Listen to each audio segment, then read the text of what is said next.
Whatever. Hey guys, it's Graham. What's cracking? Yesterday was New Comic Book Day. I had 4 books come in on the poll file, and I have generally high reactions to all 4 of them. Let's start out with the least and go to the best one. Scarlett, number 5. I'm very glad that this series is over and that we finally get to consolidate all of it down into G.I. Joe number 1, which comes out next month. Once again, the story barely advanced to the extent that it exists. It doesn't really connect to the rest of the Energon universe, although they mentioned Energon once or twice. And by the time this whole thing wraps up, it's basically a Storm Shadow story. Really wish we could have gotten a Storm Shadow book instead of whatever this was. Same old will they, won't they, are they, aren't they, about Scarlett having a crush on Jinx and so on and so forth. I hate it when stories go nowhere and characters go nowhere and really nothing develops. The only thing that changed or developed from the beginning of this series to the final issue was Storm Shadow getting some ancient legendary sword and leading the Arashikage to what we don't know. But Scarlett starts out pining for Jinx and going undercover, and she ends pining for Jinx whilst remaining undercover, and that's it. 5 issues of a setup for something that hopefully will pay off in G.I. Joe number 1, I don't know. This was a very, very frustrating series in a universe that has otherwise been very good, very enjoyable, and that's the Energon universe. I'm just glad that it's over, and my completionist streak is going to take a hit after this one. But fortunately, things improve with Transformers number, what is this, 13? Yeah, I did not expect this one to be about Starscream. Spoilers if you mean to follow and haven't caught up yet. There was an issue that I'll find the image and throw it up here. The Decepticons don't have Megatron with them right now. And so leadership has been a back and forth tug of war thing, or at least it was in the beginning issues, between Starscream and Soundwave. And I think that was an idea worth exploring because we've often seen Soundwave being a Megatron loyalist and Starscream being a Megatron underminer. Well, what would the Decepticons look like with either of these characters being the command figure? Starscream tries it, and his character flaws boil up to the top and cost the Decepticons. Ultimately, Soundwave challenges him for leadership. And in this picture right here, which was the issue that has this conflict, Starscream and Soundwave finally face off, and with Starscream ripping the guts out of a cassette tape, you would think that that means he's going to beat up Soundwave. Soundwave wins that conflict. Starscream is destroyed. I thought, kind of like what they did with Bumblebee in the beginning issue, that's it. We're going to establish this character lost, and now we're going to see how effective the Decepticons are with Soundwave and Shockwave calling the shots. Suddenly, we're back looking at what's going on with Starscream, and we get a completely unexpected backstory on this character. Now, granted, there are a lot of Transformers comics that have come out over the last 40 years. I have not read all of them. I'm generally familiar with G1 and Beast Wars, and then all the tangential stuff that's come out since then, I'm not completely caught up on it. So, whether this breaks any previously established canon or anything, I don't know.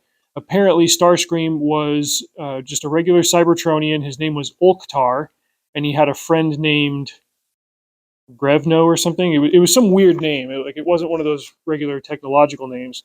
They're hanging out on Cybertron. They're just doing their jobs. And there are these Cybertronian gods that fly over the planet every 200 years.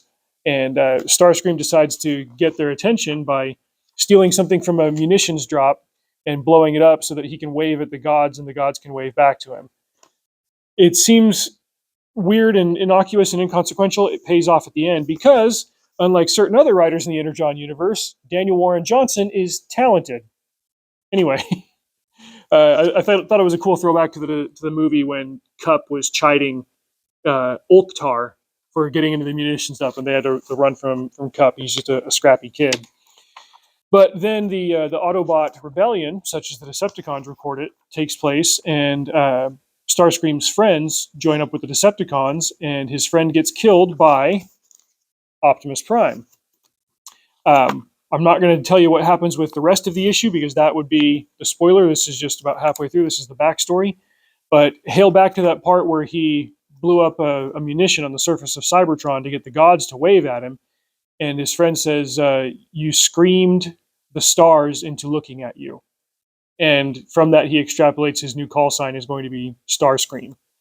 Where it goes from there, it's worth getting the issue to read. But this was a nice little shot in the arm for a series that has kind of calmed down over the last couple of issues. It's had some peak moments here and there, but the series started out really strong, and then it started to wander a little bit.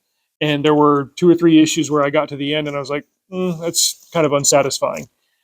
This, I did not expect us to go revisit Starscream at all, ever. I figured he was just dead and written out. I certainly didn't expect an origin story, but out of these 2 unexpected things, they gave us something really, really good, and I'm very satisfied with this one. Next, we get to the most recent issue of Geiger, which I didn't think was coming out this week. I haven't been checking the dates. One thing I will say, I thought this was some like weird special edition. Oh man, the cover density on these Ghost Machine books, they're just here. I'm gonna do some ASMR for you guys so you can see, because I've talked about this before. You see how much softer the Energon books are, which is fine. These aren't bad. These are printed on good quality material and everything, but they're using good cardstock covers for the Energon book, or for the Ghost Machine books. And you can tell like this is sturdier than this one is. Like I can hold them both like this, and you can see just how much softer the Energon book is. And they're both the same price, so they must have some other fix cooked in there on the Ghost Machine stuff to get it there. I wonder if it's because they created their own characters, whereas Energon has to use licensed stuff. Anyway, the cover for this issue of Geiger, I thought, was supposed to look like this one here with the 3-eyed zebra. His name is Zigzag. And I wonder if this is some weird variant or something, because it doesn't have the same title text and all that. It's just a cover. I tell the pull file guys, like, just give me cover A from whatever. This must be something else. But now we're getting into more of the conflict as Geiger is expanding his trek across America. And I think it's good to show some development for Nate the Knight, his sidekick. In some ways, he's starting to not doubt Geiger, but see a more complete picture of the man, because he has this strong sense of hero worship, and that can really cause you to overlook the flaws in somebody. And if you're going to be a loyal follower of a powerful leader, I think it's good and right to be completely objective about what their strengths and weaknesses are. But as they're heading across the wasteland, they come across these errant children that are outside in radiation suits getting attacked by bugs, and Geiger jumps out to fight the bugs and save the kids. And I won't spoil how that ends, but it obviously leads into what's going to be kind of the next arc of the series. These have all been great. Like even the if I were to like rank the issues of Geiger, like obviously some are up here and some are less than that, but that's not to say that they're bad. Like even the calmer ones are just so entertaining to read. I'm really enjoying the Ghost Machine books.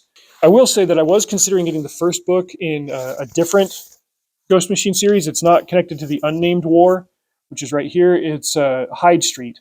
And apparently that's going to be a series of overlapping and converging horror titles, which horror is not my thing. And even though I recently heard over on the Ghost Machine fans podcast, the hosts there actually got an interview with the artist, Ivan Hayes, I believe is how it's pronounced. He's Brazilian, so it's written Ivan Reis, but I think it's pronounced either Hayes or Hayes. The small language lesson here: in Brazilian Portuguese, maybe even regular Portuguese, if a word starts with the letter R, it makes an H sound. So anyway, this other book here, Devour, is going to be another one. It's leaning more into the macabre and the grotesque elements, which has never been my thing to really dig into. There's a little bit of it here in Geiger, but presenting it like, oh, playfully, funny, haha, that's always been a weird juxtaposition in my mind. It's not something I've ever been able to wrap my head around as entertainment. Nevertheless, hearing the host of the podcast interview Ivan Hayes, like made me interested in the story, and I almost picked up Hyde Street #1, but I just remember seeing in the samplers that there's this little kid Boy Scout named Pranky, and he's like killing people and spreading guts in the street and severing limbs and stuff. And I was like, if the story's good and horror fans like it, that's great. That's over my line. I'm not into that. I'm going to stick with the Unnamed War and keep an eye out for other solo stories and spin-offs that they have. But Ghost Machine is doing great work. Big salute to all the creators over there that put that company together and that have so far just made belters of books left and right. Finally, we get to one that I've been talking about for a while now, and that's Absolute Batman. Big shout out to your boy Zach, who's been hyping this one, and he shared an interview that Scott Snyder, the writer, did with some YouTube channel, decently sized channel, 250,000 subs, explaining like why he wrote this book and why he wanted to, and what's the angle that he's taking with it. DC is apparently doing these absolute versions of these characters, so far as I understand, so that they can have a popular version for when the copyright expires in 10 years. I don't know. But they're doing an absolute Superman and an absolute Wonder Woman. Now, the general gist of these characters, so far as I'm able to glean right now, is that it's the characters you know from the legacy stories, but they're taking away key instruments, key components of what they've had. In this case, Bruce Wayne is not a billionaire. He still becomes the Batman, but his parents were average folks, blue collar types. And slight spoiler here, his dad is dead, but his mom is still alive. He is a city planner and such, but that's not like it's a huge part of the story. It's just a backdrop. He is still like being Batman, but he's getting there in a different way. The story is told from the perspective of Alfred Pennyworth, who we're given to understand through various origin stories and shows and stuff over the years. He was some kind of special operative. He would travel the world. He would do dangerous jobs. And now, after having to track somebody in Singapore for a while and then getting called off by his handlers to go check out Gotham, he shows up in Gotham during a massive, massive crime spree. There's this new gang called the Party Animals that are out killing people. And even while he's there, like getting updated on the job, his motorcycle gets the chain cut. And he's like, oh, freaking Gotham. Gotham sucks. But he also gets word that there is a new power player in town. So it's not revealed yet who Alfred's handlers are. They just call in and they give him information. They say, go check this out. There's going to be a meeting here. We think that the Party Animals are going to be there. There's also a new power player. Do some scouting on him. So the story is Alfred scouting Bruce, who is already Batman, but he's a very different kind of Batman. He's still an absolute massive unit. It's not said here in the story, but I read somewhere that he's supposed to be like over 7 feet tall and 300 pounds. When I first saw this cover art, I thought, like, why the heck are his calves so freaking thick? Like, you're not going to be agile. You're not going to be able to move. But it is a comic book. It's got comic physics. He's still able to leap into action in scenes like this. He does have near genius level IQ, and he's got a background in engineering, so he's able to invent stuff. We don't have the whole like origin scene in Batman Begins where he raids the archives of applied sciences and puts into play different tech that Lucius Fox invented over the years. We're given to understand that he invented all this stuff himself. We don't see how or out of what, but he's using his cleverness to be a more ground level superhero. And I've got a soft spot for ground level superheroes. I think that's really cool. His cape is still bulletproof. So I think I would like a little bit of examination of that later. There are going to be 5 issues of this.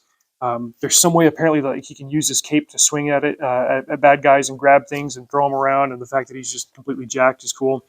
One of the hang-ups, and I think this is an understandable thing that people had when they heard that he was going to carry an axe around, was like that's such a non-Batman thing to do. Well, as it turns out, you see that he's got this giant logo on his shirt and that it looks like the axe head. It's because it is the axe head. I would have thought I would have liked these tapered points on the edge to be, I don't know, a little bit higher and pulled out a little bit farther. But as it turns out, he pulls this handle out and then he like connects it to the logo, and then it pulls off of his costume and it becomes the axe, and so he's able to fight with it from there. I have a feeling we'll get a little bit more of an explanation on all that stuff in coming issues. Oh, this was also really cool. He pulls the ears off of the cowl, and they become the throwing knives. So it's such a creative way to play with the established aesthetic elements of Batman, but give us something new without completely destroying like what the character stands for. You know, Alfred makes a point of observing that he doesn't kill people, he doesn't use guns. So he's still Batman, but he's a much more intense and brutal Batman who is working with several limitations that the core like canon Batman didn't have, but he's still like pushing through that to become a freaking Batman. So I don't know if he's going to be involved in any of the writing on Absolute Superman, but I thought, okay, well, if they're doing an Absolute Batman and it's cool, and then there's an Absolute Wonder Woman and an Absolute Superman, I'm going to check those out. And like I said, there's an advertisement in here for Absolute Wonder Woman. Very cool looking aesthetic and everything. There's the problem. The writer is Kelly Thompson, who wrote that Scarlett series that I just got done with. And I thought, you know what? I'm just not going to put myself through that. I'm not going to complain about it on videos for weeks and weeks and weeks. There's supposed to be 5 issues of this, so I assume it was going to be 5 of everything. I've discovered that I don't like her writing style, and if I find out that the Wonder Woman book is substantially different from the way that she handled Scarlett, we'll see. But for now, I've put 24, 20, yeah, 3, 5. I can do math. I promise. I spent like $20 on those Scarlett books over the last couple of months. Been disappointed by all of them, so I'll just save myself the headache and I'll stick with this. So I think next week I should be getting Destro and I don't know what else, maybe Void Rivals. I'm not sure what else is coming out. And then after that, it should be Rook Exodus. And then on October 30th, we'll get the 7th Red Coat, which I'm really, really stoked on. But this has been a great week for comics. This one did not disappoint at all. And I'm very glad that there was another YouTuber who got excited about it and recommended it. And most of all, like, I'm glad that I got hyped about something and then there was payoff for it. It feels like that's still a pretty rare thing, but it's less rare than it was. And when I set off on this comic buying journey a year ago at this point, I obviously expected to find books that I was really, really going to like. And for the most part, I've been pleased. And then I randomly picked up that Ghost Machine sampler back in the spring, and I thought, okay, this looks pretty cool. And every one of those has just been a pure delight. If I hadn't done that, I wouldn't have found Junkyard Joe, which is one of my best reads this whole year. It all started with Skybound picking up the rights to do the Energon universe and me getting excited about a Transformers comic and then the G.I. Joe comic. Yeah, we've had letdowns like Scarlett, but that's led to so many other good things, and I'm enjoying having something to look forward to every week. Anyway, that's it for this week. Thanks for watching. Drive safe. See you out there.